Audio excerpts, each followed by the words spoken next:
Welcome to सफलता classes. सफलता classes में आपका स्वागत है। मैं अभय चंद्र कुमार। फिर से हम लोग जो सोशल साइंस है उसका एक महत्वपूर्ण टॉपिक जो हम लोग इसमें देखेंगे।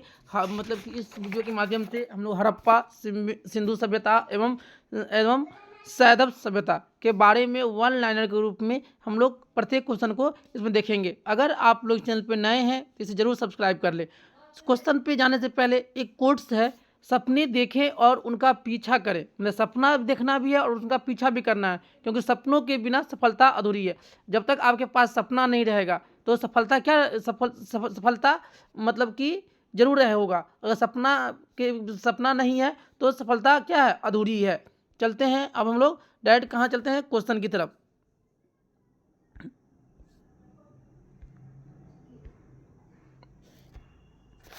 चलिए, पहला क्वेश्चन क्या कह रहा है कि हड़प्पा सभ्यता किस युग से संबंधित थी। तो जो हड़प्पा सभ्यता था वो किस युग से संबंधित था, तो कांस युग से संबंधित थी। चलते हैं नेक्स्ट क्वेश्चन पे। हड़प्पा की खोज का श्रेय किसे दिया जाता है, तो राय बहादुर दयाराम सहनी। हड़प्पा की खोज किसने किया था, राय बहादुर दयाराम सहनी। चलते हैं नेक्स्ट क्वेश्चन पे। हड़प्पा सभ्यता का काल, हड़प्पा सभ्यता का काल हम लोग कब से कब मानते हैं, 2500 ईसा पूर्व से 1500 ईसा पूर्व तक। चलते हैं नेक्स्ट क्वेश्चन पे।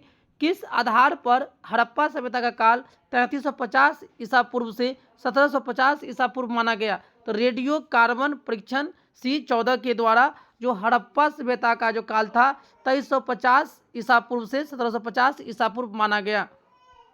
चलते हैं हड़प्पा सभ्यता का प्रचलित नाम क्या है, हड़प्पा सभ्यता एवं संस्कृति।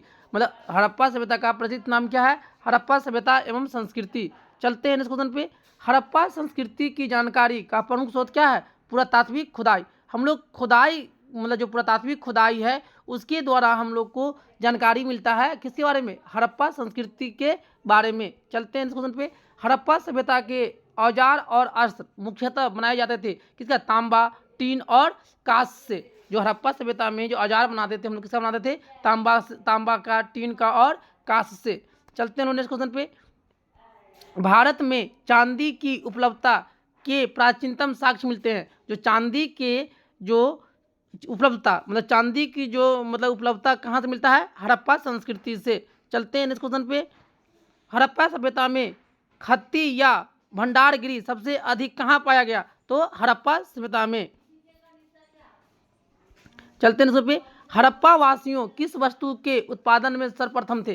जो हड़प्पा वासियों थे किस वस्तु के उत्पादन में सर्वप्रथम थे, तो कपास की वस्तु के उत्पादन में क्या थे, हड़प्पा वासियों सर्वप्रथम थे। चलते हैं पे। हड़प्पा सभ्यता में भगवान शिव की पूजा किस रूप में की गई है, तो पशुपति के रूप में। चलते हैं क्वेश्चन पे। हड़प्पा सभ्यता से संबंधित स्थल मालवन स्थित है। मालवन कहाँ स्थित है, तो गुजरात में। चलते हैं पे। हड़प्पा लिपि में कौन सा लिपि सर्वाधिक साम्य रखती है, तो द्रविड़ लिपि। चलते हैं पे। हड़प्पा संस्कृति के स्थलों का सर्वाधिक केंद्र किस नदी के किनारे प्राप्त हुआ, तो हखरा एवं सरस्वती नदी के किनारे पर। चलते हैं हड़प्पा की मुहर बनी होती थी किसका, सेल खड़ी की। चलते हैं किस पुरातात्विद ने सिंधु घाटी सभ्यता स्थल मोहनजोदड़ो की प्रारंभिक खोज की थी, तो राखलदास बनर्जी। चलते हैं सिंधु सभ्यता किस युग से संबंधित है, तो आर्य ऐतिहासिक युग से संबंधित है। चलते हैं सिंधु सभ्यता का कौन सा स्थान भारत में स्थित है, तो लोथल। चलते हैं सिंधु घाटी की सभ्यता मुख्यतः कैसी थी, तो शहरी। जो सिंधु घाटी की सभ्यता कैसी थी, तो शहरी। चलते हैं सिंधु घाटी सभ्यता के किस रूप में जानी जाती है, तो नगर नियोजन के रूप में। चलते हैं सिंधु घाटी सभ्यता के व्यक्तियों का मुख्य आहार क्या था, गेहूं। क्या था, गेहूं। चलते हैं सिंधु घाटी की सभ्यता के लोगों का धर्म प्रमुखता किस पर आधारित था, तो मातृ देवी की पूजा पर। चलते हैं 19 क्वेश्चन पे। सिंधु घाटी सभ्यता की लिपि कौन सी थी, तो पढ़ी नहीं जा सकी। मतलब सिंधु घाटी की सभ्यता की जो लिपि थी उसको अभी तक पढ़ी नहीं जा सकी है। चलते हैं सिंधु घाटी के लोगों का संबंध किससे था, तो सुमेरिया से। चलते हैं सिंधु घाटी के लोग सामान्यतः किस पशु से परिचित नहीं थे, तो गाय से परिचित नहीं थे। चलते हैं क्वेश्चन पे। सिंधु सभ्यता के निवासियों द्वारा किन खाद्यान्नों का उत्पादन किया जाता था? तो गेहूं, जौ, कपास, मटर। चलते नहीं नेक्स्ट क्वेश्चन पे, किस स्थान से सिंधु घाटी संस्कृति से संबंध विख्यात वृषभ मुद्रा प्राप्त हुआ? तो मोहनजोदड़ो से। चलते नहीं पे, सिंधु घाटी के लोग अनभिज्ञ थे, किससे? लोहे से। चलते नहीं पे, सिंधु वासी शीर्षा का आयात कहाँ से करते थे? तो ईरान से। चलते नहीं पे, सिंधु वासी सेल खरी का आयात कहाँ से करते थे? तो राजस्थान से। चलते हैं क्वेश्चन पे, सिंधु वासी फिरोजा कहाँ से प्राप्त करते थे? तो मध्य एशिया से। चलते हैं सिंधु वासी उपासना नहीं करते थे, किसका? विष्णु का। चलते हैं क्वेश्चन पे, सिंधु सभ्यता के किस स्थान से बिना हुआ कपड़ा प्राप्त हुआ? तो मोहनजोदड़ो से। चलते हैं क्वेश्चन पे, दे दो 50 रुपया। सिंधु घाटी सभ्यता के लोग किस धातु के सिक्के का प्रयोग करते थे? तो ताम्र का। चलते हैं क्वेश्चन पे, सिंधु सभ्यता में दास प्रथा का अनुमान किससे लगाया जाता था? तो श्रमिकों के लिए निर्मित आवास द्वारा।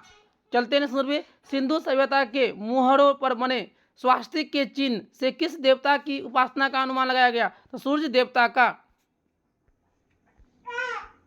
चलते हैं क्वेश्चन पे, सिंधु सभ्यता का समूचा क्षेत्र कैसा था? तो त्रिभुजाकार। चलते हैं सैदव सभ्यता के विस्तार कहाँ से कहाँ तक हुआ? पूरब में आलमगीर, पश्चिम से सतका केंडोर, उत्तर से मांडा और दक्षिण में दैमाबाद। चलते हैं सैदव सभ्यता में मोहरों पर किस पशु का सर्वाधिक उत्कीर्ण हुआ? तो कुबर वाला वृषण, मतलब 60 का। चलते हैं पे, सैदव सभ्यता के महान स्नानघर कहाँ से प्राप्त हुआ? तो मोहनजोदड़ो से। चलते हैं पे, सैदव सभ्यता अर्थव्यवस्था प्रमुख रूप से किस पर आधारित था? तो कृषि पर। चलते हैं पे, 1953 में बीबी लाल तथा बीबी के थापर के निर्देश में किस सैदव स्थल का उत्खनन हुआ? तो कालीबंगा का। किसका हुआ था? कालीबंगा।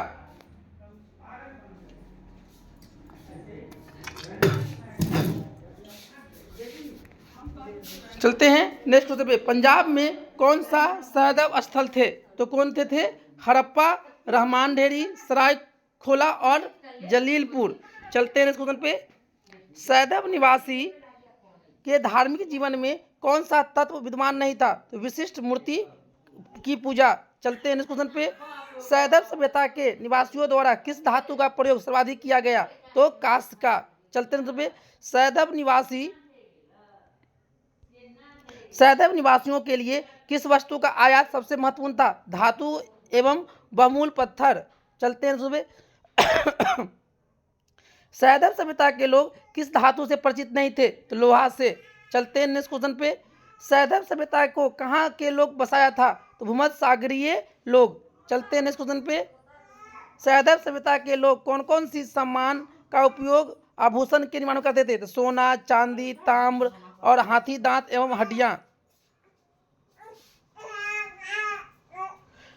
चलते हैं, पंजाब में कौन सा सैदव स्थल है? तो हड़प्पा, रहमान ढेरी, सरायखोला और जलीलपुर। चलते हैं पे, सैदव निवासियों के धार्मिक जीवन में कौन सा तत्व विद्यमान नहीं था? तो विशिष्ट मूर्ति पूजा की। चलते हैं क्वेश्चन पे, सैदव सभ्यता के निवासियों द्वारा किस धातु का प्रयोग सर्वाधिक किया गया? तो कांस्य का। चलते हैं क्वेश्चन पे, सैदव निवासियों के लिए किस वस्तु का आयात सबसे महत्वपूर्ण था? धातु एवं बहुमूल्य पत्थर। चलते हैं पे, सैदव सभ्यता के लोग किस धातु से परिचित नहीं थे? तो लोहा से। चलते हैं पे, सैदव सभ्यता को कहाँ के लोग बसाया था? तो भूमध्य सागरीय लोग। चलते हैं नेक्स्ट क्वेश्चन पे, सैदव सभ्यता के लोग कौन कौन सी सामान का उपयोग आभूषण निर्माण में करते थे? तो सोना, चांदी, ताम्र, हाथी दांत एवं हड्डियां का। चलते हैं पे, सैदव सभ्यता से संबंध किन स्थलों से चावलों की खेती का प्रमाण मिले थे? लोथल और रंगपुर से। चलते हैं पे, किस फसल के उत्पादन के संबंध में सैदव स्थलों में कोई प्रमाण नहीं मिला? तो दाल। चलते हैं क्वेश्चन पे, सैदवकालीन नगरों में किन दो नगरों का प्रयोग संभवतः राजधानी के रूप में किया? हड़प्पा और मोहनजोदड़ो। चलते हैं पे, सैदवकालीन मोहरों से जानकारी मिलती है लिपि तथा धर्म की। चलते हैं पे, किस सैदवकालीन पुरास्थल से हाथी दांत की बनी वस्तु मिली? तो लोथल से। अब तक सैदव संस्कृति के कितने पूरा स्थलों का उत्खनन हुआ? तो 2501। चलते हैं पे प्राक सैंधव संस्कृति थी, तो कैसा थी ये? ग्रामीण। चलते हैं पे नवपाषाण युग की कौन सी विशेषता थी? प्रारंभिक कृषि संस्कृति। चलते हैं पे भारत में खोजा गया सबसे पहला पुराना शहर कौन था? तो हड़प्पा। चलते हैं पे भारत में चांदी की उपलब्धता के प्राचीनतम साक्ष्य मिलते हैं हड़प्पा संस्कृति से। चलते हैं पे कालीबंगा कहाँ स्थित है? तो राजस्थान में। चलते हैं पे पूरा पाषाण काल में समाधान की कौन सी प्रवृत्तियां प्रचलित थी? मानव के साथ कुत्तों को गाड़ना। चलते हैं पे नवपाषाण काल की धार्मिक प्रथा के संबंध में कौन सी अभिलक्षण स्पष्ट रूप से परिलक्षित होते थे? मातृ देवी का पूजा। चलते हैं क्वेश्चन पे मोहनजोदड़ो की सर्वाधिक चौड़ी सड़कें जिसे राजपथ कहा जाता था उसकी चौड़ाई कितनी थी? तो 10 मीटर। चलते हैं क्वेश्चन पे भारत में सर्वप्रथम पाषाणकालीन सभ्यता की खोज कब प्रारंभ हुआ? 1863 ईस्वी में। भारत में जानवर पालने की शुरुआत कब हुई? तो मध्य पाषाण काल में। भारत में जानवर पालने की शुरुआत कब हुआ? तो मध्य पाषाण काल में। भारत में नवपाषाण काल युग का प्रारंभ कब से माना जाता है? तो 7000 ईसा पूर्व के लगभग। चलते हैं पे सर्वप्रथम पूर्व पाषाणकालीन उपकरण भारत में किस स्थान से खोजा गया? दक्षिण भारत की कौरतलार नदी घाटी से। चलते हैं पे सर्वप्रथम पाषाणकालीन उपकरण को खोजने का श्रेय किसे दिया जाता है? डी टेरा को। चलते हैं इस क्वेश्चन पे किस नव पाषाणकालीन स्थल से मालिक के साथ कब्रों में कुत्तों को भी दफनाए जाने का अवशेष प्राप्त हुआ? तो बुर्ज होम से। चलते हैं पे किस नवपाषाणकालीन पुरास्थल से नवपाषाण के साथ साथ ताम्र तथा लौह संस्कृति का भी अवशेष मिला? तो कौन कोल्डी हवा से। चलते हैं पे पक्की मिट्टी के बने हल एक प्रतिरूप कहाँ से प्राप्त हुआ? तो ये बनवाली। कहाँ से प्राप्त हुआ? ये बनवाली से।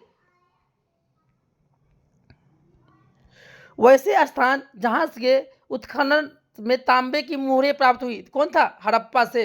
चलते हैं पे जौ, तिल व सरसों के सर्वाधिक साक्ष्य प्राप्त हुए कहाँ से? बनवाली से। चलते हैं पे वैसे स्थान जहाँ यज्ञ स्थल प्राप्त हुए कहाँ से? कालीबंगा। चलते हैं क्वेश्चन पे नृत्य करती हुई नारी की काष्ठ मूर्ति सिंधु सभ्यता के किस स्थान से प्राप्त हुआ? तो मोहनजोदड़ो से। चलते हैं पे जीवाश्म होने का साक्ष्य कहाँ से प्राप्त हुआ? तो सुर कोटरा से। चलते हैं क्वेश्चन पे हड़प्पा सभ्यता के लोग किस जानवर से परिचित नहीं थे? तो घोड़ा से। चलते हैं पे वैसे स्थान जहाँ से हल चलाने का साक्ष्य प्राप्त हुआ कहाँ से? कालीबंगा। चलते हैं पे मोहनजोदड़ो की सबसे बड़ी इमारत कौन सी थी? तो अन्नागार। चलते हैं पे पूरा पाषाण काल के लोगों को किस प्रजाति का माना जाता था? तो नेग्रिटो। किसको? नेग्रिटो।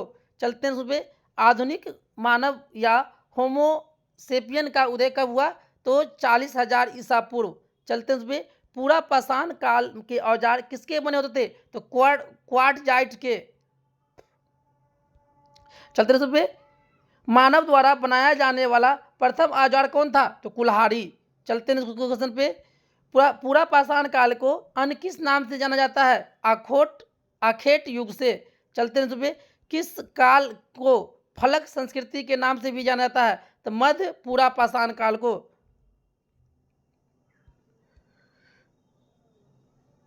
मध्य पाषाण काल का सबसे प्रमुख लक्षण कौन सा था? तो लघु औजार। चलते हैं पे कृषि कार्य की शुरुआत किस काल में हुई? तो नव पाषाण काल में। चलते हैं पे चाक या पहिए का आविष्कार किस काल में हुआ? तो नव पाषाण काल में। चलते हैं क्वेश्चन पे नव पाषाण काल के किस स्थल से युगल समाधान का अवशेष प्राप्त हुआ? तो नागा अर्जुन कोंड से। चलते हैं पे मातृ देवी की प्रतिमा कहाँ से प्राप्त हुई? तो इनाम गांव कहाँ? महाराष्ट्र से। चलते हैं पे भवन निर्माण कला की शुरुआत किस काल से में हुई? तो नव पाषाण काल में। चलते हैं क्वेश्चन पे पूरा पाषाण काल, मध्य पाषाण काल और नव पाषाण काल में चित्रकारी का एकमात्र साक्ष्य कहाँ से प्राप्त हुआ? तो भीमबेटका से। चलिए इस तरह से हम लोग इस वीडियो के माध्यम से जो हड़प्पा सभ्यता था, मोहनजोदड़ो था, इससे जितना सारा ऑनलाइन क्वेश्चन बन सकता था हम लोग एक एक करके इस वीडियो के माध्यम से देखे हैं। अगर आप लोग इस चैनल पर नए हैं तो इसे जरूर सब्सक्राइब करें और अपने दोस्तों में से जरूर शेयर करें। Thank you for watching this video.